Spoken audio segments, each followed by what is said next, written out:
Far to the north, beyond the lands of men, lies a place where sunlight barely touches the earth and winter never truly ends. It is a land of endless snow, howling winds, and shadows that move when no one is watching. For thousands of years, this frozen wilderness has hidden a secret, a terror whispered only in the oldest legends of Westeros. The story of the White Walkers is not just a tale of monsters in winter. It is a story of desperation, betrayal, and a power that was never meant to exist. From the dawn of their creation to the age of ice and death they unleashed. This is the origin of the greatest threat mankind ever faced. Part 1. The birth of the White Walkers long before the Seven Kingdoms. Long before dragons and castles, Westeros was a wild and untamed land. Forests stretched across the continent, rivers carved through the hills, and magic pulsed through the roots of the earth. This was the age of the Children of the Forest, a small but powerful race that lived in harmony with nature. They worshipped the old gods, carved faces into weirwood trees, and defended their land with the magic of the earth. Then came the first men, towering humans with bronze swords and burning torches. They crossed the land bridge from Essos, hungry for new lands. Wherever they went, they cut down sacred trees, destroyed the forests, and built their settlements. For the children, this was the beginning of the end. A war unlike any other erupted. The children had their magic, but the first men were many. Forests burned, rivers ran red, and the children were driven to the very edges of the world. In their desperation, they turned to a dark and forbidden power. They would create a weapon to turn the tide, a protector who could drive the humans away forever. In the far north, on the icy ground that would one day become legend, they captured a man from the first men.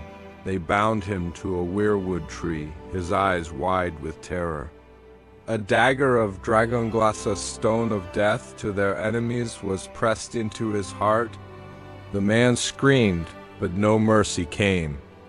His skin turned pale as snow, his hair froze in the wind, and when his eyes opened again, they glowed with an unnatural icy blue light. The first White Walker was born. In time, he would be remembered only as the Night King. The White Walkers were unlike anything the world had ever seen. They commanded the cold. They could raise the dead to serve them, creating an unstoppable army of whites. At first, the children may have believed they had made a savior, but they had forged a monster. The White Walkers turned against all life. Wherever they walked, the world froze. Villages were buried in snow, the sun vanished behind endless winter clouds, and the first great darkness began. This was the dawn of the long night, an age when the world teetered on the edge of extinction. The creation of the White Walkers was the children's greatest mistake, and humanity's greatest nightmare. A force had been unleashed that would haunt the world for thousands of years, waiting in the shadows, patient and silent, until the day they would rise again. Part 2. The first long night, the creation of the White Walkers had changed the world forever. The man who had once been human was now a being of ice and death, and he was not alone for long. The first White Walker, the one history would call the Night King, was not content to exist as a solitary monster. He began to create others like himself, transforming more of the captured men into creatures of cold and silence. The White Walkers multiplied slowly, but each of them carried a fragment of the same chilling magic that had birthed their king. Their steps froze the ground beneath them. Their voices, if they ever spoke, were whispers on the wind, ancient and incomprehensible. And wherever they went, they brought a darkness that seemed to swallow the light. As the White Walkers moved across the lands of the far north, they left ruin in their wake. But the dead were not merely left behind, they rose again. Men who fell in battle, women who froze in the snow, children who perished in the cold, all of them opened pale blue eyes and stood silent and obedient. This was the true terror of the White Walkers. Death itself became their army. The first settlements of the first men to fall were in the far north, small villages that were unprepared for such a nightmare. Hunters vanished. Shepherds disappeared with their flocks, villages went silent. Travelers from the south would later describe an endless white wasteland where once thriving camps had been. Snow covered the land, and under that snow lay only the dead. Then came the long night. No one knows if the sun truly vanished or if the storms of winter were simply so great that the light of day could no longer pierce them. Crops withered, rivers froze solid. Wolves grew desperate and bold, roaming as far south as they could in search of food. Humanity found itself cornered by a relentless, unnatural winter and an enemy that could not die. The long night was more than a season, it was a cataclysm. For generations it seemed that summer might never return. Across the world, cultures that would one day form the foundations of Westeros' noble houses were fighting for survival. Every night was a nightmare. Every day was filled with the dread of seeing another village erased by the advancing cold. Legends say that the White Walkers moved as a wave of death, unstoppable and silent. They descended upon human settlements with a patience that was more terrifying than any wild charge. They didn't need to run because the snowstorms and the cold did their work for them. Those who fled froze in the endless night. Those who stayed were slaughtered or turned into the whites that marched behind their masters. Some stories speak of small bands of survivors who tried to resist. Wooden walls and fire offered temporary protection, but nothing could withstand the combined assault of the dead. Whites did not fear pain or exhaustion. When fire was not enough to stop them, and when food and warmth ran out, the survivors faced the ultimate choice: die in the cold or die by the sword. Either way, the White Walkers would claim their bodies for the growing army of the dead. The children of the forest watched their creation sweep across the world with horror. What had started as a desperate act to defend their lands had become a nightmare that threatened all life. They retreated deeper into the forests, hiding in caves and using their magic to shield themselves. Some accounts claim that even the children began to disappear, hunted by the very creatures they had given life to. It was in this time of despair that the first legends of a savior arose. The stories speak of a hero known as Azor Ahai, though his true name may be lost to time. He was a warrior who carried a flaming sword, said to be forged with the blood of the one he loved most. He and his allies united the scattered survivors of the first men, the remaining children of the forest, and whatever strength the world had left to stand against the advancing dead. The war that followed was unlike anything the world had ever seen. Battles were fought on frozen rivers and in forests of ice. Fire became the only hope, the only weapon that could stop the endless advance of whites. The living learned to burn their own dead, for to bury them in the snow was to offer them to the White Walkers. Legends say that the White Walkers were finally driven back in a cataclysmic battle during the darkest nights of the long night. The hero and his allies used both fire and the ancient magic of the children to force the creatures into the far north, where the cold and the storms had first birthed them. Some stories claim the White Walkers were not destroyed, only banished, retreating into the frozen lands beyond the reach of man. When at last the sun returned and the long night ended, humanity emerged into a broken world. Entire tribes were gone. Forests were burned or frozen. The first men, who had once been conquerors, were now survivors, scarred by the memory of what winter had taken from them. From that day forward, the world would remember one thing: the White Walkers were real, and winter could bring more than snow. Part 3. The rise of the Night King. The long night had ended, but the scars it left upon the world were eternal. The White Walkers had been pushed back, vanishing into the farthest reaches of the frozen north, but no one knew if they were truly gone or merely waiting. The first men emerged from generations of darkness into a world that was colder, harsher, and emptier than before. Villages were abandoned, fields lay barren, and the bones of the dead littered the snow like forgotten leaves. The survivors carried the memory of that horror like a wound that would never heal. They remembered the night skies with no stars, the endless blizzards, and the soft blue glow of the dead approaching through the snow. They had seen friends, family, and entire clans rise again as whites. They had learned that in the face of the White Walkers, walls of wood and stone were nothing, and only fire and unity had given them a chance to survive.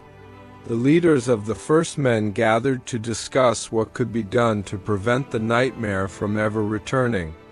Some argued that the White Walkers were gone forever, destroyed by the hero of the long night and the magic of the children. Others were not so sure. They had seen the dead walk. They had felt the cold terror in their bones, and they feared that one day, when the world had grown comfortable and careless again, the enemy would return. From this fear, an idea was born, an undertaking so immense that it would take generations to complete. They would raise a barrier that no creature of ice could cross. It would be a wall not of wood or stone, but of ice itself, stretching from coast to coast, taller than any tower, stronger than any fortress. This wall would separate the lands of the living from the frozen wastelands of the north. The building of the wall is a tale of almost mythical labor. Giants, it is said, helped lift the blocks of ice, their massive hands and unmatched strength raising the frozen barrier to impossible heights. The children of the forest lent their magic, weaving ancient spells into the wall to strengthen it against the dead. Men from across the surviving tribes gave their lives to this task, knowing that the wall was not merely a shield, but a promise to future generations.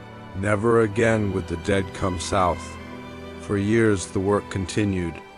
The wall rose higher and higher until it seemed to touch the sky. In some places, the ice was said to be as thick as a castle is tall.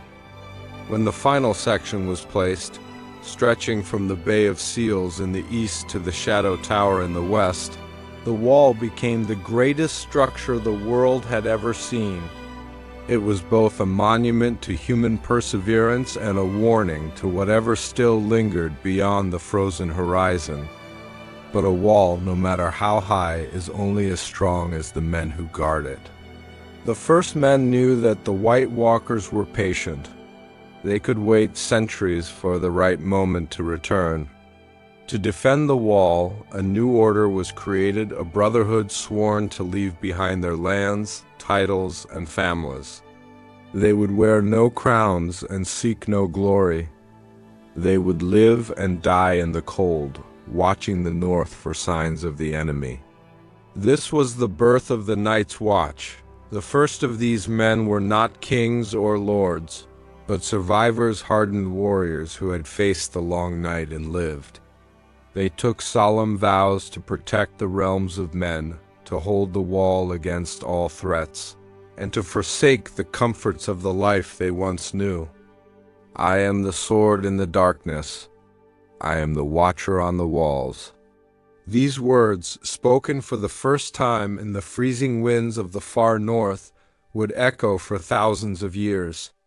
At first, the Night's Watch was a force of pride and purpose.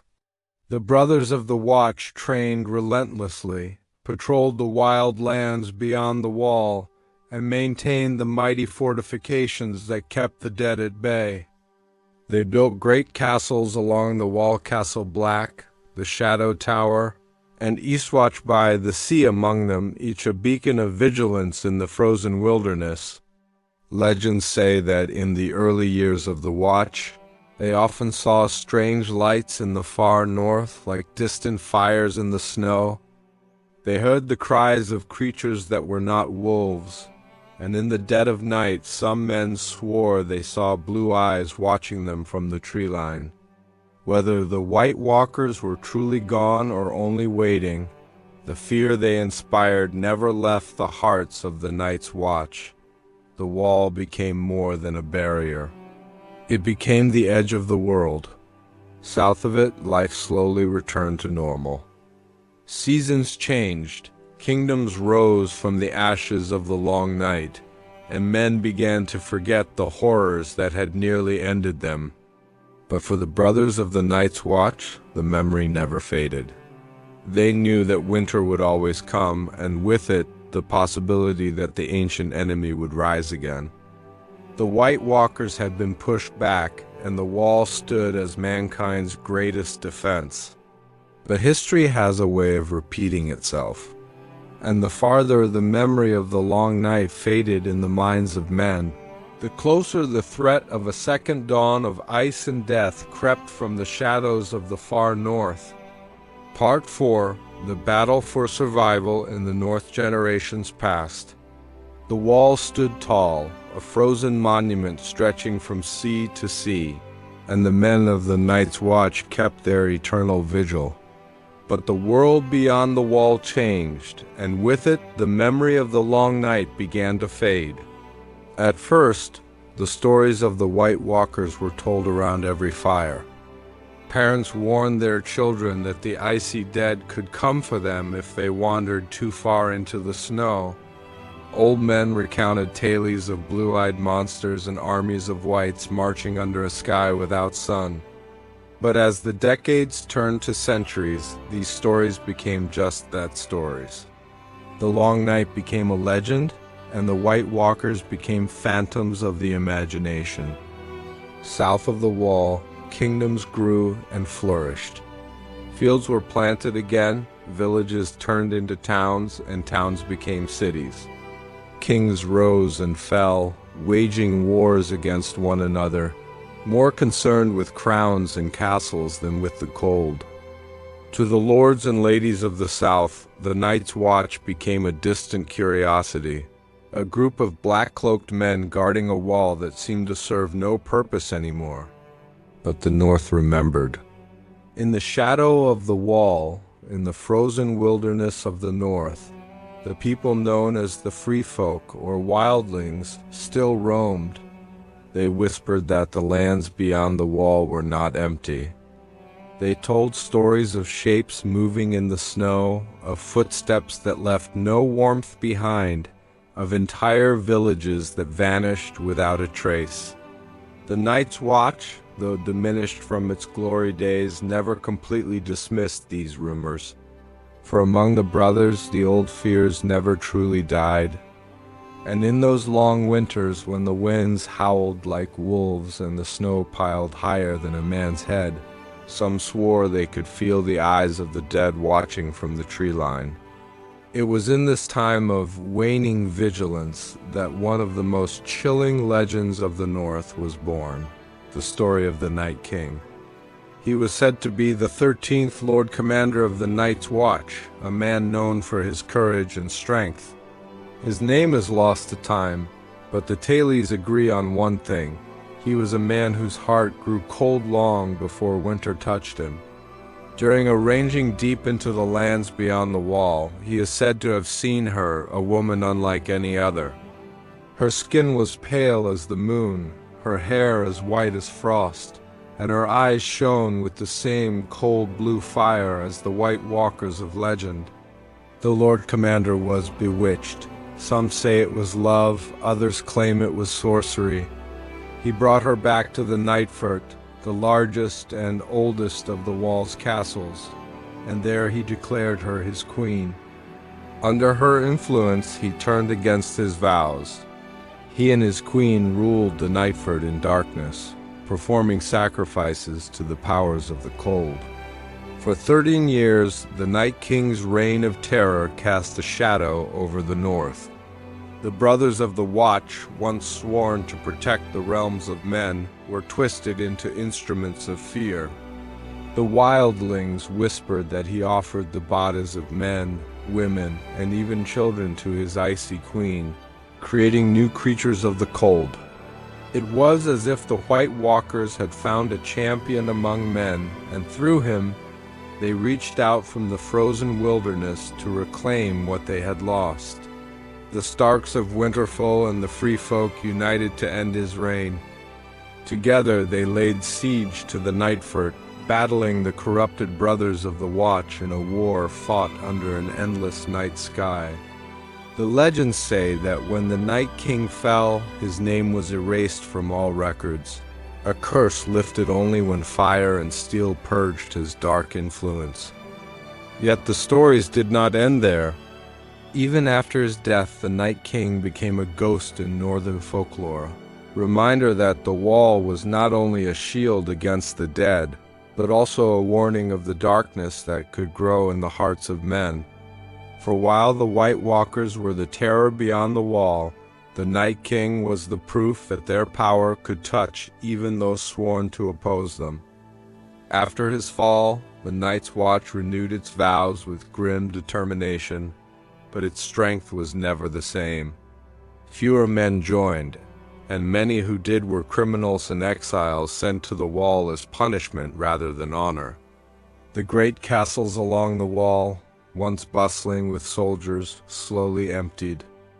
One by one, they were abandoned, leaving only a few like Castle Black, Eastwatch by the sea, and the Shadow Tower to hold the line. The South, growing fat and complacent, laughed at the old northern tailies. They mocked the black-cloaked watch as a band of thieves and cowards, guarding a useless wall against ghosts that no longer existed. But the North never forgot. The free folk whispered that the White Walkers were only sleeping, waiting for the world to grow careless again. They said the cold wind carried voices, and that every winter was a reminder what is dead can rise once more. And far beyond the wall, in the endless lands of snow and shadow, the White Walkers waited. Their blue eyes glimmered in the darkness, patient and silent. Time meant nothing to them. They had seen the rise and fall of kings, the building of the wall, and the slow decay of the watch. They would wait as long as they needed, because winter always comes. Part 5. The building of the wall centuries had passed since the fall of the Night King. The wall still loomed like an eternal scar across the frozen north, but the world around it had changed. South of the wall, kings and lords fought for crowns, forgetting the reason the wall was built.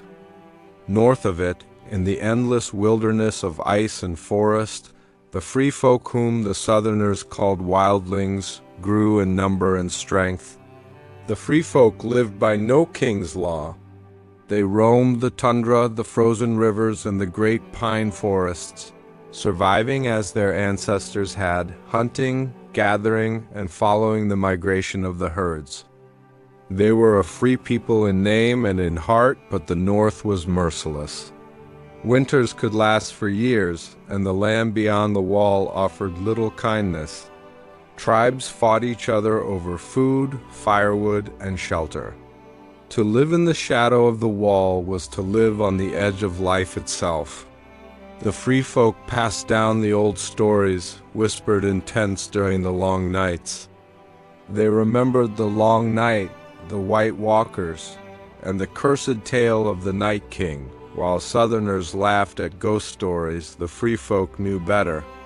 Their lives were too close to the wilderness, too close to the endless snow where eyes might glimmer blue in the darkness. At first, the signs were small. A hunting party would vanish, leaving no tracks except a strange pattern in the snow, as if the wind itself had swallowed them.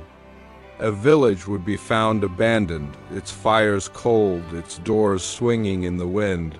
No bodies left behind, only the faint crunch of frost where footsteps once were. The free folk whispered that the cold was hunting again.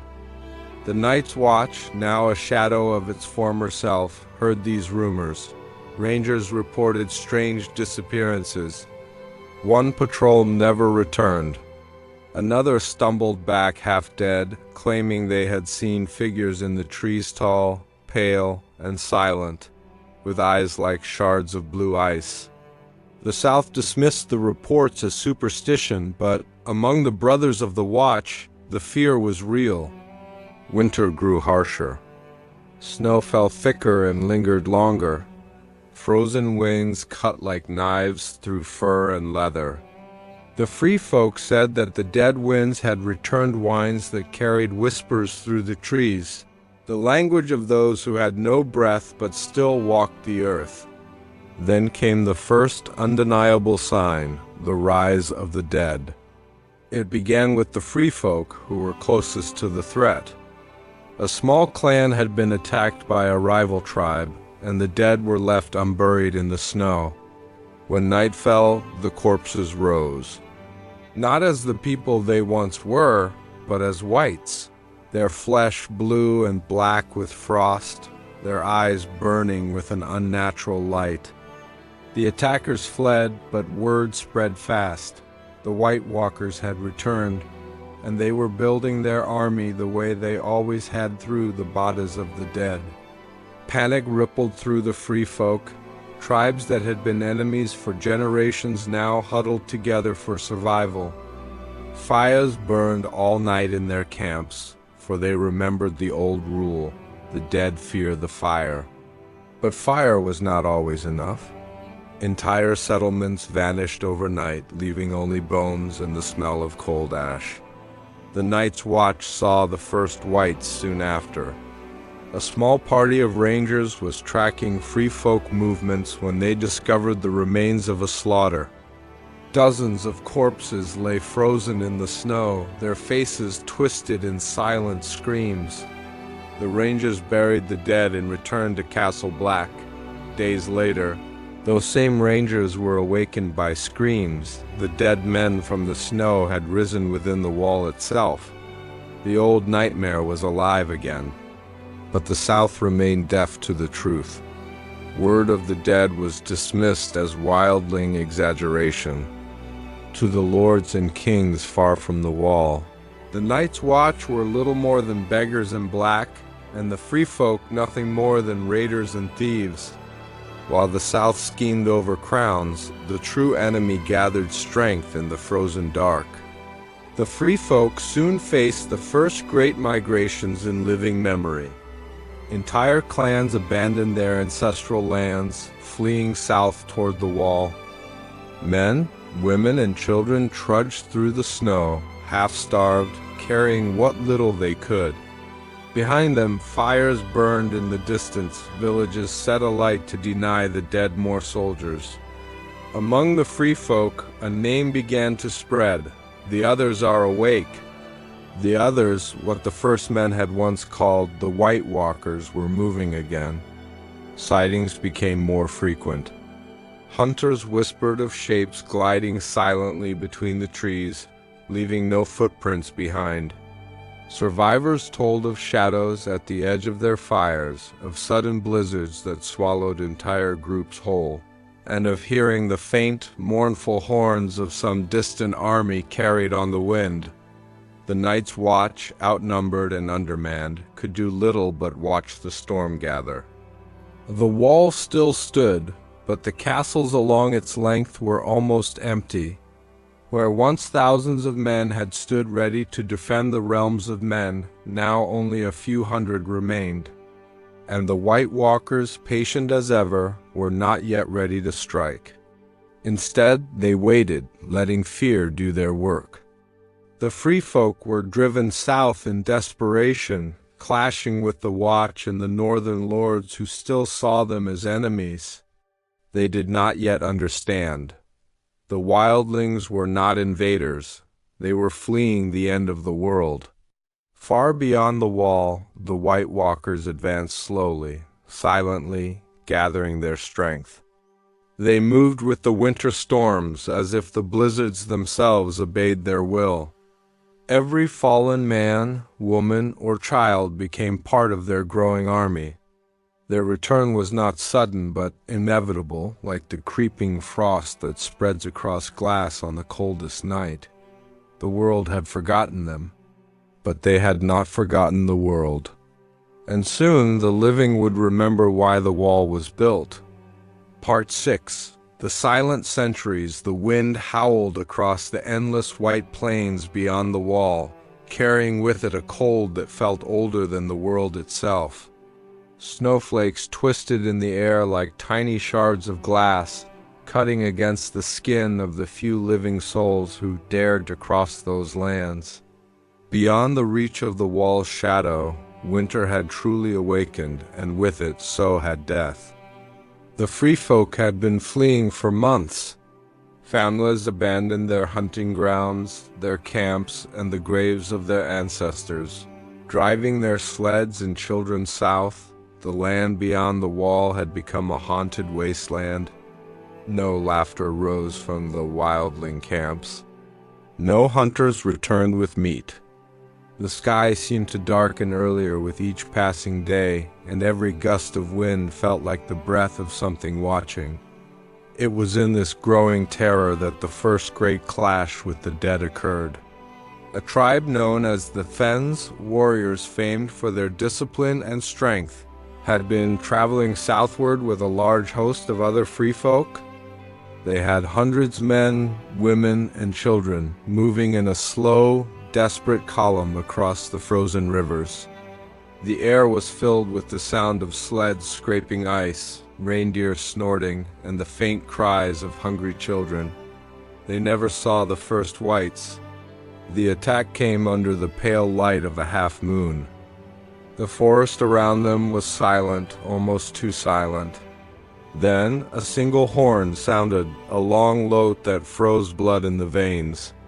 Out of the tree line they emerged, dozens of dead men, their flesh blackened with frost, their movements jerky but relentless. Behind them on the ridges faint blue lights glimmered. The White Walkers were watching. The Fens formed a shield wall. They were warriors, proud and unyielding, but they were not ready for death that would not stay dead. Arrows pierced the whites, but the dead did not fall. Spears stabbed through their rotting chests, but they kept coming. Only fire stopped them. Torches became weapons, and the snow was filled with the smell of burning flesh. But the dead were many. For every white that burned, 2 more rose from the snow-fallen wildlings from other tribes, slain long ago in the wilderness, now servants of the cold. Panic spread. Sleds overturned, children screamed, and the icy river ran dark with blood. In the distance, a tall figure on a pale horse appeared, a White Walker lord. His armor was the color of ice, his long spear glimmering in the moonlight. With a slow, deliberate gesture, he raised his hand. The wind rose and the snow seemed to come alive, swirling around the survivors. Men fell to their knees in terror as the dead they had burned began to twitch and then rise again. The Fens fought until the last, but only a handful survived to tell the tale. Those who escaped fled south in blind panic, bringing with them stories of an army of the dead. The Night's Watch heard the rumors first. At Castle Black, the old horn that had not sounded in centuries blew 3 times in the dark of night, the signal for White Walkers. Fear spread among the brothers, many of whom had never truly believed the old tales. But the rangers who returned from beyond the wall bore witness. Villages were gone, the free folk were fleeing in droves, and the dead were walking. The first real clash between the living and the dead came soon after at a place the free folk would remember as the Frozen Hollow. A group of wildlings had taken shelter in a natural bowl-shaped valley surrounded by steep cliffs. They lit great fires and huddled together, thinking the flames would keep them safe. The dead came in the night. Silent as falling snow, the whites crept down the cliffs, their blue eyes gleaming in the firelight. The free folk heard nothing until the first scream rang out, then all was chaos. Fire slowed the dead, but could not hold them back. Men swung axes and swords, but every cut felt meaningless against bodies that did not bleed. Women and children fled toward the narrow paths that led out of the hollow, only to see shadows moving there, two white walkers standing in the snow like statues of death. The survivors who reached the wall carried tales that made even the hardened black brothers shiver. They spoke of the White Walkers commanding the wind, freezing men solid where they stood, and raising every fallen fighter to swell their ranks. The dead did not just kill. They conquered the very memory of warmth and life wherever they walked. As the free folk pressed against the wall, begging for passage, tension rose in the Seven Kingdoms. To the southern lords, the wildlings were enemies. To the Night's Watch, they were suddenly something else, a shield of flesh between the wall and the storm that was coming. In the frozen wilderness, the White Walkers marched slowly southward. They did not need haste. Every village they passed became a new stronghold of the dead. Every battle made their army larger. The cold itself was their ally, killing the weak and the slow, leaving only more corpses for their ranks. The first true march of the dead had begun, and though the South still slept, drunk on the illusion of safety, the North knew the truth. Winter was no longer just a season, it was a war. Part 7. The White Walkers' return. The North had never known such movement of people. Across the frozen tundra, through endless drifts of snow and beneath the ghostly light of the aurora, the free folk were running for their lives. Thousands of men, women, and children trudged toward the wall. Fur-clad figures dragged sleds laden with meager belongings, reindeer and half-starved horses pulling the weak and the wounded. Behind them, the land they had called home for generations fell silent. Villages that had once echoed with the sound of hunting horns and the laughter of children were now graveyards of ice. The living were being hunted. From the shadow of the great pine forests, the dead emerged first in scattered groups, then in unending waves. Whites clambered over rocks, their frozen hands leaving streaks of blood on the ice as they dragged themselves toward the living. They did not tire, they did not rest. Every corpse was a soldier, and every death swelled the army further. Among the free folk, panic spread like wildfire. Tribes that had warred for centuries now camped together in uneasy truce. Old rivalries meant nothing against the endless march of death. Word spread that the White Walkers were leading the army personally now. Hunters swore they had seen them riding pale horses along the ridges, silent and still, their blue eyes burning in the night. A cold wind always came first, followed by the whispers of the forest falling silent. Then, when the blizzard rose and the world turned white, the dead would come. It was during this mass flight that the Battle of the Frostfang Pass occurred. Thousands of free folk were moving through a narrow valley between the jagged peaks of the Frostfangs. It was the only path wide enough to move their entire host. The wind howled through the gap, and the snow fell so thick that the mountains seemed to vanish into the sky. At first it seemed safe, too quiet, perhaps, but safe. Then the storm came. The wind turned violent, ripping tents and sleds away. Children clung to their mothers as the snow blinded the column, and then, through the white blur, shapes began to appear. The first were White's dozens, then hundreds scrambling down the slopes on either side of the pass. The free folk screamed and fought to form a defense, but it was chaos. The dead surged in from all directions. Spears and axes cut down the first wave, but every fallen wildling rose again moments later, joining the ranks of the dead. And above them, high on the cliffs, the White Walkers watched. There were 4 of them, each mounted on a corpse-pale horse, their armor glistening with frost. One raised an icy spear, and the storm itself seemed to obey. A blast of wind howled down the pass, and in its wake, men froze where they stood, their beards and brows turning white in seconds, their skin cracking under the bite of sudden frost. The free folk broke. They fled south in a stampede of terror, leaving the pass littered with bodies. The screams of the living mixed with the hollow moans of the dead as the White Walkers descended, methodically raising the slain to join their ranks. By the time the survivors reached the wall, they were half dead from exhaustion and frostbite. They begged for entry, pounding on the gates of Castle Black and the smaller, abandoned forts along the wall.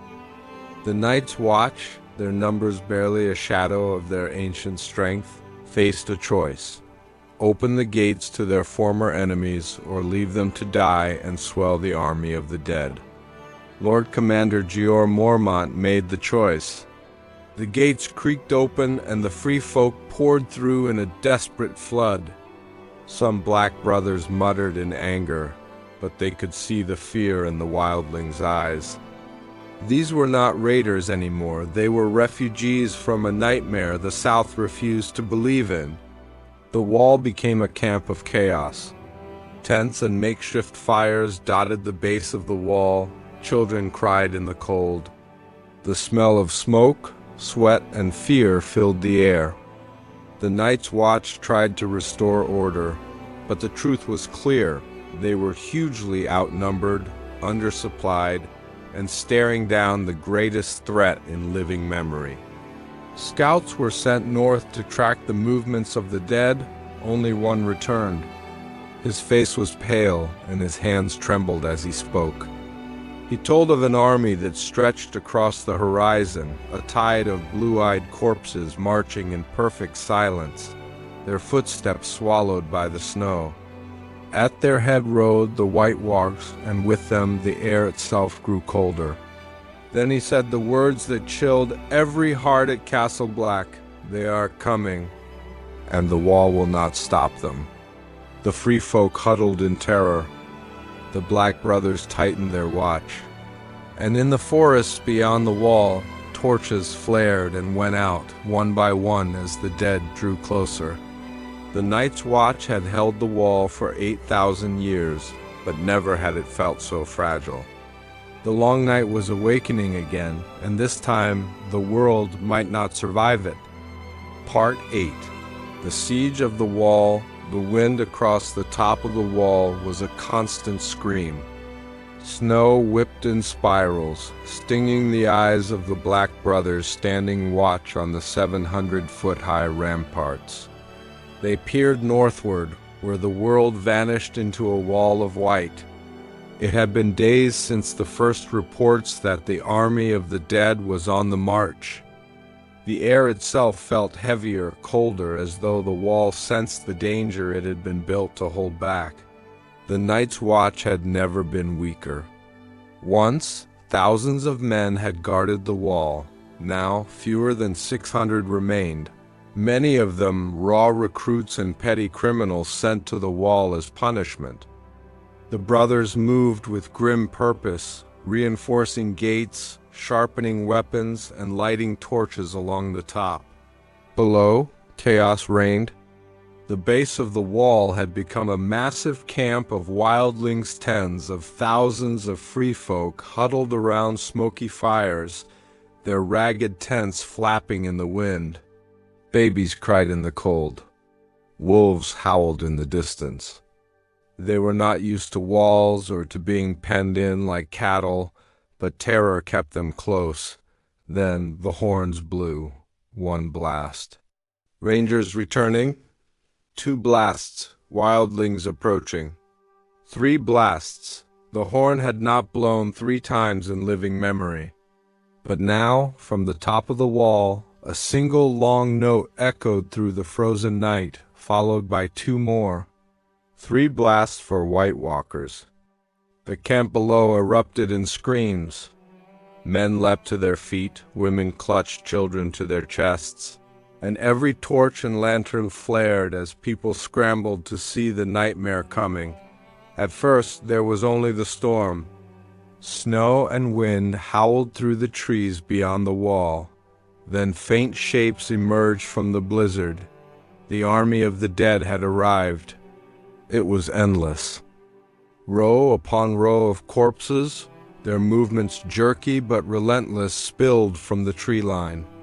Some wore the tattered furs of free folk, others the blackened remains of old knights' watch armor. Horses long dead clattered forward, their skeletons draped in rags of flesh.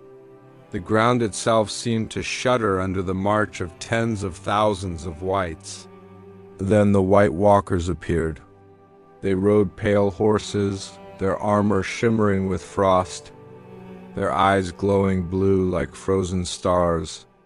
They moved in silence, exuding an aura of pure death. Every torch on the wall seemed to flicker in their presence, as if the fire itself feared them. The siege began with the cold.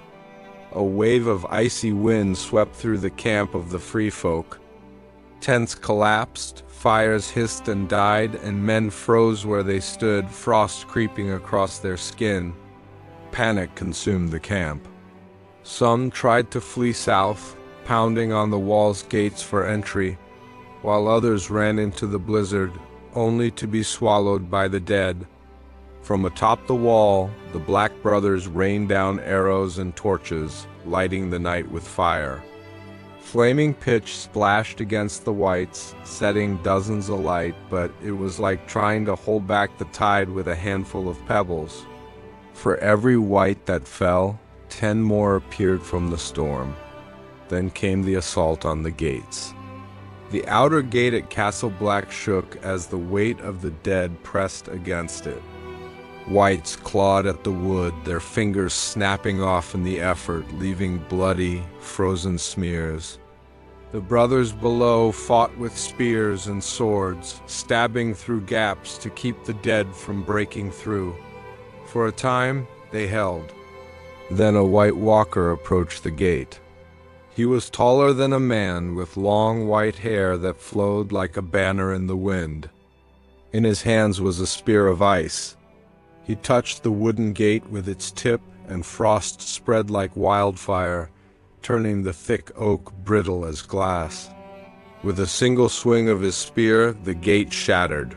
The dead poured in. The lower yard of Castle Black became a slaughterhouse. Black Brothers and free folk fought side by side, swinging axes and torches, cutting down whites in desperate defense. Fire was their only salvation. Any brother who dropped his torch was as good as dead. Men screamed as they were dragged into the snow, buried under piles of clawing hands and gnashing teeth. Above, on the wall, the last line of defense held fast. Barrels of pitch were rolled to the edge and set aflame, raining down on the horde below. Whole swaths of whites were incinerated, but the army did not break. The dead felt no fear, no pain. In the midst of the chaos, the White Walkers advanced. Their blue eyes scanned the battlefield with cold calculation.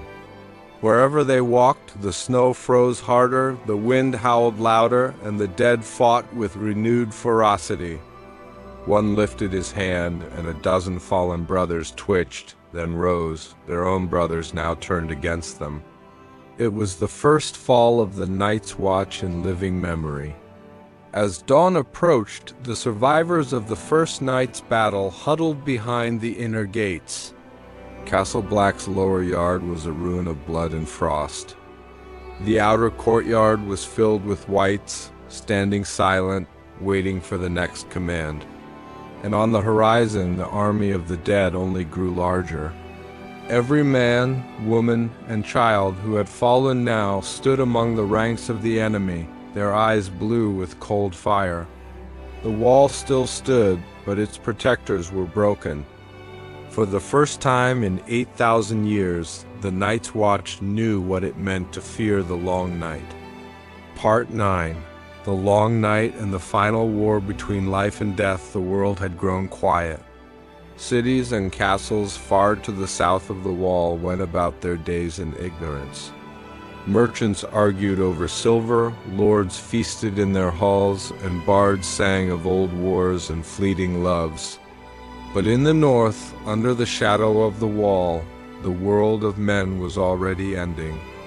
The first nights after the breach were filled with terror. Castle Black, once a proud fortress, was now a frozen tomb. Smoke curled from the charred remains of wights, and the cries of the wounded echoed through the cold stone. The survivors, the Black brothers and free folk alike huddled behind the inner gate, staring at the frost creeping across the walls. Outside, the army of the dead waited. It did not move, did not sleep. Tens of thousands of wights stood in absolute silence, their blue eyes flickering like distant lanterns in the dark. They did not need rest. Every hour their ranks grew, as the cold claimed more of the wounded inside the walls, and the dead rose to join their silent brethren. Then, on the fourth night, the horns blew again, 3 blasts, White Walkers. But this time it was not just the watch that heard it. Villages far to the south saw the storm clouds gathering. Travelers on the King's Road shivered as the wind turned colder than it had in generations. The long night had begun, the march south. The wall was no longer a barrier, it was a starting line. The White Walkers led their army into the lands of the living, leaving Castle Black behind like a carcass. They did not move fast. They didn't need to.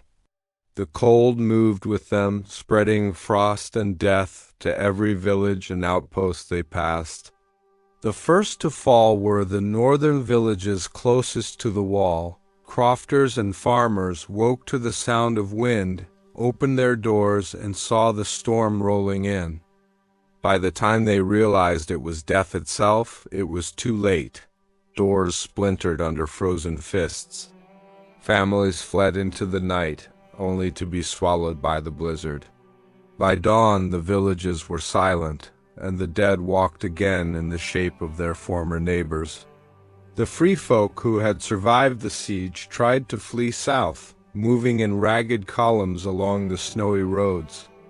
The Night's Watch remnants joined them, acting as rear guards, burning any corpse they could, but the dead were always close. At Queen's Crown, an abandoned holdfast in the north, the survivors made a stand. They stacked wagons at the gates, lit every torch they could, and prayed the walls would hold. For hours, they fought flaming arrows, lighting the night as wights hurled themselves against the barricades. And for a time, it seemed the living might prevail. Then the White Walkers appeared. 4 of them, their icy armor glinting in the firelight, strode through the blizzard. With every step, the flames flickered and died. One touch of a spear to the wooden wall turned it to brittle ice. Wights poured through the breach like water, and the screams of the living were drowned by the howls of the storm. By dawn, Queen's Crown was gone, and the army of the dead moved on, swelled by hundreds of new wights. The fall of Winterfell. When word reached Winterfell, the great castle of the north, it was already too late for preparation. Ravens had carried grim tidings, and a trickle of survivors told the same story. "They are endless. They are coming. The lords of the north gathered in the great hall. They argued over walls and supplies, over whether to fight or flee. Some believed Winterfell, with its ancient walls and crypts, could withstand the assault. Others looked at the terrified faces of the free folk and saw the truth stone walls would not save them from the cold. When the storm came, it came fast. Snow buried the fields. The sky turned black with clouds, even in midday. The wind howled through the towers, and the horns blew from the battlements. The dead were here. The siege of Winterfell was a nightmare written in frost and fire. Archers loosed flaming arrows, igniting swaths of whites below. Boiling pitch rained from the walls, lighting the night with orange fire. The living fought desperately along the battlements, swords clanging against the undead. But the White Walkers were patient. They waited as their army took the brunt of the defense, letting the dead absorb arrow and flame. Every man who fell from the walls rose again, a new soldier for the army of death. On the third night, a White Walker approached the main gate, spear in hand. The great oak and iron doors of Winterfell froze solid. With one strike they shattered and the dead flooded in.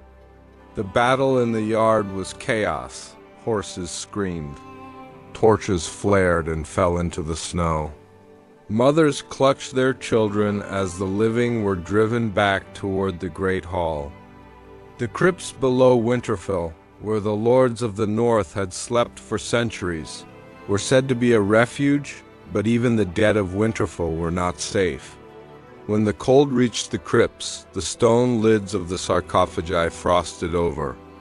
A whisper of cracking echoed through the tunnels. Then the long-dead Starks rose, skeletons with tattered cloaks, and the ancestors of the north joined the army of the dead. Winterfell burned that night. Flames lit the snow as the last defenders fled into the darkness, leaving the castle to the White Walkers. The world drowns in darkness, the long night spread south, the rivers froze. The seas near White Harbor turned to sheets of ice, trapping ships in the harbor. Crops withered under the unending frost. Travelers on the King S Road spoke of a wall of storm and death moving steadily toward the heart of the Seven Kingdoms. In the south, many still didn't believe the tales. In the great halls of lords and kings, they spoke of wildling superstition and northern panic. But when the first storms reached the neck and the swamps of Moat Cailin froze solid, disbelief died. Refugees flooded south. Castles barred their gates, fearing the dead would follow the living. Villages emptied. Roads became graveyards, lined with the frozen bodies of those who had tried to outrun the storm. And always behind the blizzard came the White Walkers. The last stand in the end, the living gathered for one final stand in the heart of the realm. Every man, woman, and child who could wield a weapon was called to arms. The fires of 1,000 torches lit the night, casting long shadows across the snow. The wind howled, the storm arrived. The battle was a blur of fire and death. Flaming arrows streaked across the night sky. Whites climbed walls, poured through gates, and clawed through windows. The living fought in streets and courtyards, slipping in blood and snow. Every fallen comrade became a new enemy. The White Walkers advanced at last, gliding through the battle as if untouchable. Their icy blades shattered steel. With each death, the army of the dead swelled. But the living had learned one truth: fire and dragonglass could kill the White Walkers. And with every walker that fell, hundreds of whites collapsed lifeless to the ground. It was a battle of inches, of screams and smoke, of fire against the endless cold. And when the dawn finally broke, it broke red on snow soaked with blood and ash. The dead were gone, the survivors were few. The world they inherited was one of ruin and memory, haunted by the shadow of the long night. The White Walkers had been driven back into legend, but their story would never be forgotten. The White Walkers had been born, and with them came the first whispers of the long night. A new age of terror was about to begin, and the world would never be the same. If you want to uncover the secrets of the first great war against the dead and the legends of the long night, join us for part 2 of White Walkers, The Untold History.